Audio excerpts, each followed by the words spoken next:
front door opened, and the room went quiet in a way that meant everyone else had been waiting for this moment, except Emily. She was standing in her own kitchen, holding a paper plate with Noah's birthday cake on it, when the silence hit her like a pressure change. She stepped into the doorway, and the first thing she registered wasn't Jason, wasn't her mother, wasn't the body language or the gift bag or any of it. It was that her cousin Diane immediately looked at the floor. Then she saw them. Jason walked in the way he always walked into rooms, like the room had been built for him and was finally being used correctly. Linda Monroe was on his arm, Emily's mother, not trailing behind like a grandmother who'd caught a ride, not arriving separately with some story about traffic. She was tucked into his side, her hand curved inside his elbow the way women touch men they sleep next to. She was laughing at something he'd said on the way in. In her other hand was a gift bag, tissue paper plumed out the top, and the tag. The tag that Emily would see every time she closed her eyes for the next 6 months, read in her mother's handwriting, "From Jason and Linda." Emily stood there with a plate of cake and understood, in the space of 4 seconds, that she had been the last person to find out.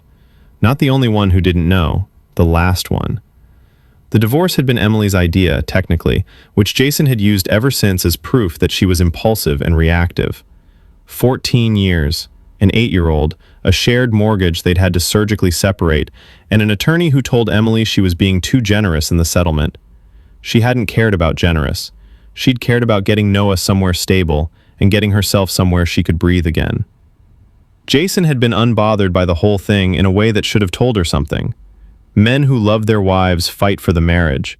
Jason had sat across from mediators and attorneys with the calm, faintly bored expression of a man waiting for a delayed flight.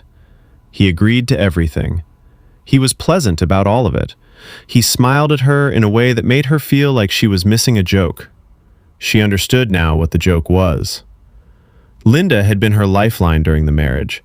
Every bad night, every argument where Jason quietly rearranged the facts of what had just happened until Emily doubted her own memory. Every morning she woke up wondering if she was too sensitive, too emotional, too broken for a normal life. She called her mother. And Linda listened. Linda had this particular gift, this warm, careful attention that felt like being held. She'd say things like, "Men can be difficult, sweetheart, and maybe try approaching him differently. And you know how you internalize things." Emily had thought she was being comforted. She had been being cataloged. She should have noticed the therapy comment. 4 months after the divorce was final, she mentioned to Linda that she was thinking about seeing someone. Not because she was falling apart, just because she was smart enough to know she needed help processing 2 years of low-grade psychological warfare. Linda's response was immediate. Too immediate. "I'd be careful about that. Anything you say in therapy can become part of the custody picture if Jason ever decides to push back." Emily had stopped. "There's no custody dispute." "I'm just saying, attorneys pay attention to those things." She had not mentioned attorneys. She had not mentioned custody. There was no dispute to pay attention to. She filed it away in the part of her brain reserved for things she didn't want to deal with yet. Then Noah came home from a weekend visit with a new jacket. A specific brand Emily had mentioned to her mother, and only her mother. The one she'd said was too expensive right now, not in the budget. When she asked Noah where it came from, he said, without looking up from his shoes, "Grandma picked it out. Daddy paid." Emily stood very still. They went shopping together? I don't know. She just had it. She called Linda. Linda said she'd happened to find it on sale, thought Noah could use it. Jason had offered to split the cost since he was right there. It was so natural. Every word of it so reasonable. Emily almost accepted it. She almost said, "Oh, okay," and moved on with her life. Instead, she thought, Jason was right there. When exactly was Jason right there? The gaslighting had not come from Jason directly. That was the part she hadn't understood for the longest time. It had come from Linda, softly, consistently, in the way water carves stone. No single moment you can point to, just slow, persistent erosion. Whenever Emily called with a complaint about Jason, Linda managed it. She softened it, redirected it, found the angle where Emily had misread something or overreacted or failed to communicate clearly. "You know how you get when you're overwhelmed." "He told me he's been worried about you, honestly." "He told me." Like they spoke regularly, like that was obvious. Like, of course, Jason Carter called Linda Monroe to share his concerns. Emily called her out on it directly once, sat down on her mother's couch with both hands in her lap and said, "Mom, how often are you talking to Jason?"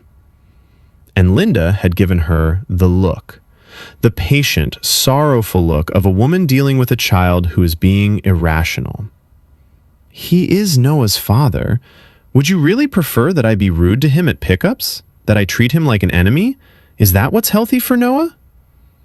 Emily had backed down. She always backed down. Because it sounded reasonable. Because it sounded exactly like what an unstable, controlling, bitter ex-wife would object to. She understood now that the script had been written in advance. Noah said the thing that should have broken it all open on a Thursday in February, sleet glazing the windows, his coat still damp from outside. "Did you have dinner with Dad tonight?" "Yeah, me and Dad and Grandma Linda." Emily set down the cup she was holding. Not dramatically, she just set it down. "Grandma came to dinner?" "Uh-huh. She was already there when we got there." He tugged off his boot. "She ordered for me because she knows I don't like onions. Dad didn't even know that." Emily's mouth went dry. Her mother knew Noah's food preferences better than his own father. Of course she did. She'd been spending enough time with him. The three of them. A unit. While Emily sat home believing she had a mother who was in her corner, she called Linda the next morning. Linda said it was a coincidence. She'd been near the restaurant. She ran into them. It would have been awkward to leave.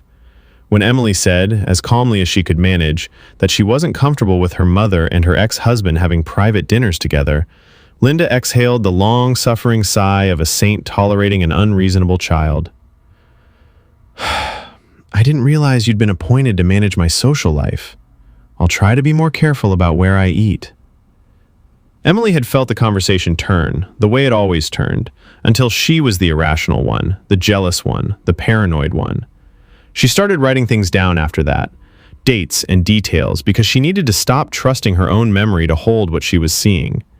She had told Linda things she would give anything to take back, things she had handed over in good faith, in grief, believing they were held in love. She had told Linda about the night she'd locked herself in the bathroom and cried on the floor for 2 hours while Jason watched television 10 feet away and didn't come to find her. She had told Linda about the custody evaluation she'd been quietly dreading, about how she worried sometimes, in her lowest moments, that she wasn't holding it together visibly enough, that if anyone looked closely at her, they might think she was the unstable one.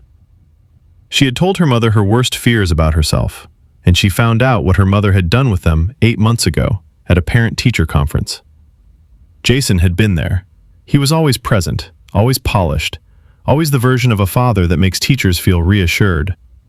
At some point, when the conversation turned to Noah's occasional anxiety in group settings, Jason had leaned forward slightly and said, with great quiet care, "I want to be transparent.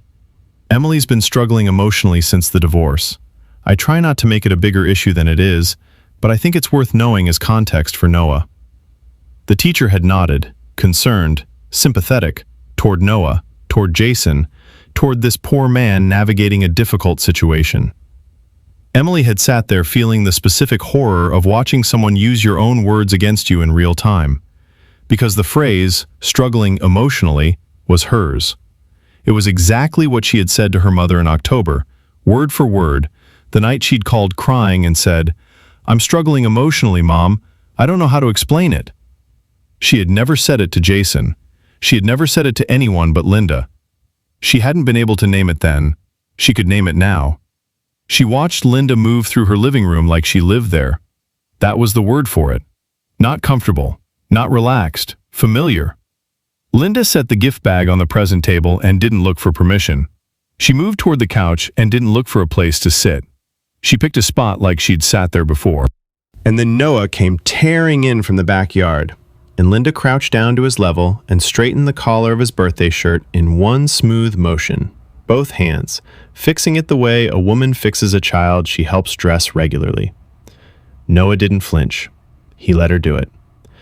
Emily watched her son accept her mother's hands with the ease of someone accustomed to them. Jason, standing just behind Linda, finally looked over at Emily. His expression was the expression he wore when he had won something significant and was too controlled to let himself gloat. "Hey, Em, we figured carpooling made more sense." He paused. Mom suggested it. Mom. Clean and easy, like he'd been saying it for years. Maybe he had. And then, Linda turned toward the kitchen, not to ask where anything was. She walked to the cabinet beside the refrigerator, the second one, not the one anyone would assume, the specific one where Emily kept paper napkins and birthday candles, and she pulled out a stack of napkins and brought them to the table. She knew which cabinet. Emily stood in her own doorway and felt the floor tilt. She had never told her mother which cabinet held the napkins. You only know which cabinet holds the napkins if someone shows you, or if you've been here enough times, without Emily, to find out yourself. Across the room, Diane had turned fully toward the window. Her shoulders were up near her ears. Rachel found her in the kitchen 9 minutes later. The door closed behind her. She looked at Emily the way you look at someone after an accident, like you don't know how bad the damage is yet, but you can see it isn't good. "I didn't know they were coming together," she said. "I want that to be clear." "But you knew something," Emily said, not a question. Rachel pressed her lips together. "In September, I drove past Callaway Park, the farmers market Saturday. I saw them." She stopped. Not browsing near each other, together. Jason had his hand on the small of her back. Emily did not move. "I asked Linda about it afterward. She told me she'd run into him. She had an explanation for everything. She always does." Rachel shook her head. "And I let it go. Because it was your mother, and I didn't want to be the person who blew up a family over something I might have misread." She paused. "I should have told you. There is no version where I don't regret that." "How long, Rachel?" Rachel was quiet for long enough that the quiet was its own answer. "I think," she said carefully, "that what started between them was emotional before it was anything else. And I think the emotional part started..." She exhaled. "I don't think it started after the divorce, Emily. I think it started while you were still calling her at night to ask for help." The kitchen was so quiet, Emily could hear the birthday music from the other room, Noah's friends laughing. While you were still calling her. While Emily had sat in her mother's kitchen and described in intimate detail the specific ways her marriage was failing, while she had handed over every private grief, every fear, every vulnerability she had, her mother had been emotionally entangling herself with the man Emily was describing. Linda had listened to Emily's pain and used it as a map, a way in, a way to understand exactly what Jason needed that Emily wasn't giving him, exactly where the cracks were, exactly how to position herself in the gap. "She told him things," Emily said. "I think she told him everything," Rachel said. Emily went back to the living room because the alternative was to sit on her kitchen floor and not get up. Noah was tearing into presents with both hands, wrapping paper everywhere, his friends shrieking at each new thing. She watched him. She made herself watch him and stay present in the room. Then he pulled out the last gift, the one from the joint bag. It was the remote-controlled car, the specific one, the brand, the exact color, the model Noah had described in detail to his grandmother one Sunday 3 weeks ago, sprawled on Linda's couch while Emily made tea in the other room. Emily had overheard him describing it. She remembered thinking, he's going to want that for his birthday. She hadn't said anything to anyone. She'd thought she'd get it herself. Noah held it up with his whole face. He looked at Jason. He looked at Linda. "You got the right one," he said, almost reverently. "Grandma, you remembered." "Of course I did, baby." And Noah, 8 years old, Noah, who had no frame of reference for what was wrong with this picture, crawled across the carpet and hugged Linda before he hugged his own mother. He just went to her first, naturally, like a habit. Emily stood at the edge of the room and felt the specific devastation of understanding what had been built while she wasn't looking.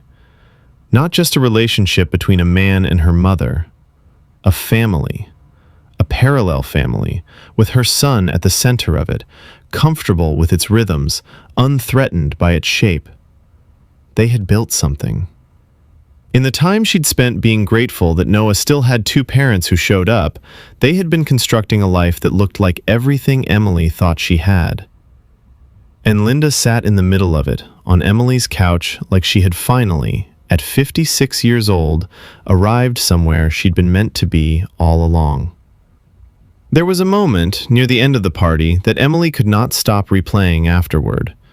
Jason was helping carry cake plates to the trash. Linda was at the table, and Noah's friend Tyler had knocked a cup of juice across the tablecloth. And before Emily could move, Linda was on her feet, already heading to the kitchen, already going to the second drawer on the left for the dish towels. The second drawer, not the first. The second.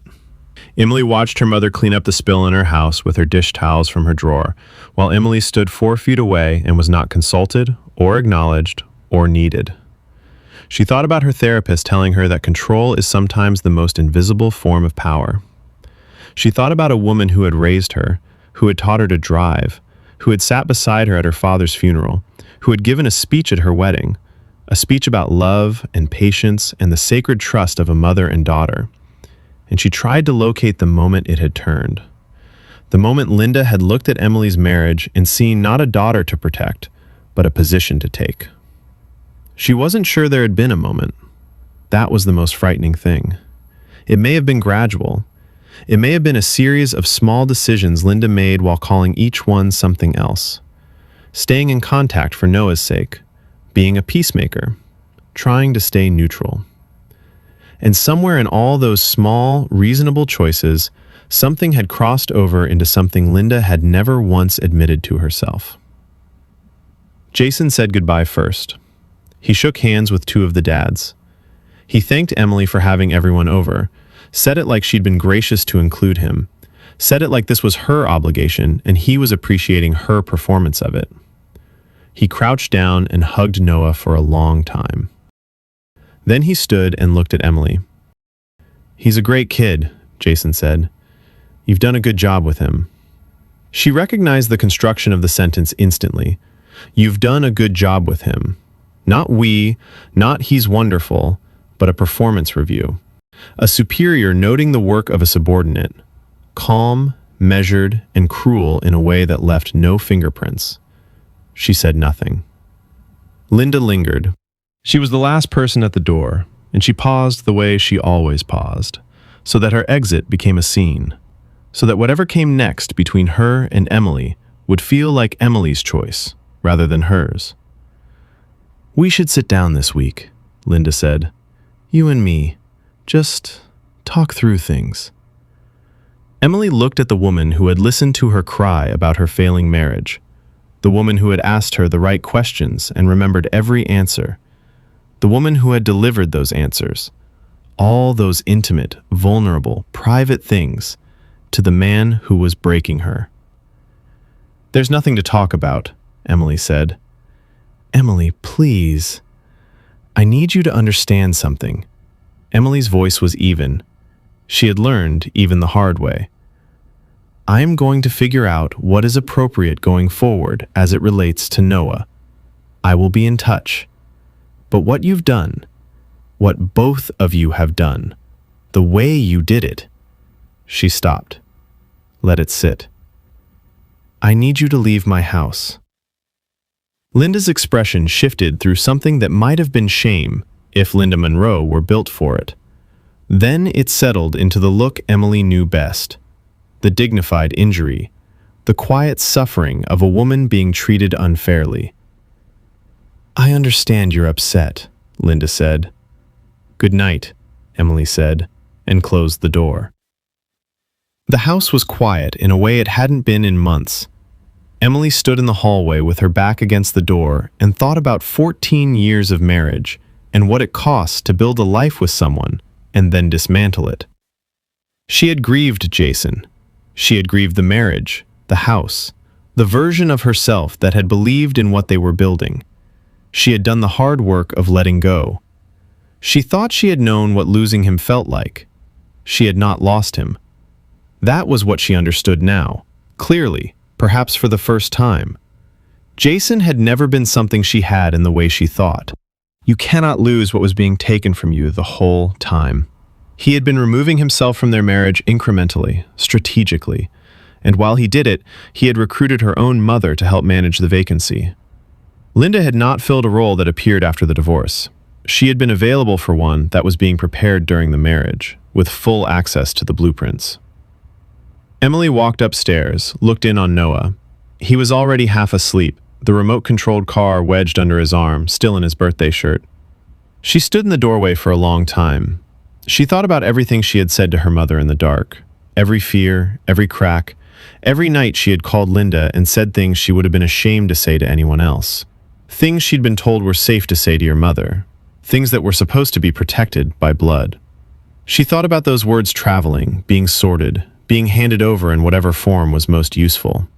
She thought about Linda sitting across from Jason, somewhere, sometime, in one of the uncounted conversations Emily hadn't known were happening, and giving him the map. Here is how she breaks. Here is what she's afraid of. Here is the word that makes her doubt herself. Here is how you stay calm and let her fall apart. Here is how you make sure everyone watching believes you're the reasonable one. Her mother had not just betrayed her. Her mother had tutored him. And the worst part? The part Emily lay awake with in the dark long after Noah's even breathing filled the hall, was that Linda had done it believing she deserved to. That was the truth beneath everything.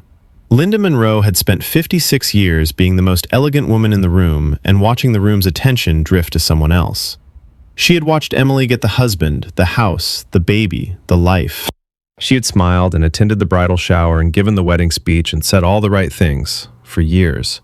And underneath it, quiet, patient, slowly curdling, she had felt entitled to something she couldn't name. Jason had given her a name for it, and Emily understood, finally, that her mother hadn't fallen into something unexpected. She had walked toward it deliberately, from a long way off, and she had walked through every room of Emily's life on her way there. The woman who was supposed to be the one person no man could come between, the one certainty. She had looked at her daughter's open, bleeding life and chosen the knife.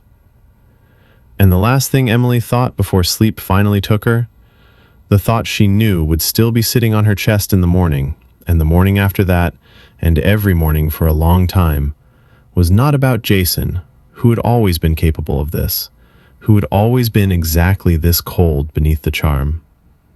It was about her mother's voice. The sound of it. The warmth she had believed in. Every phone call, every quiet confidence, every secret she had ever told Linda Monroe had been a gift, just not to her.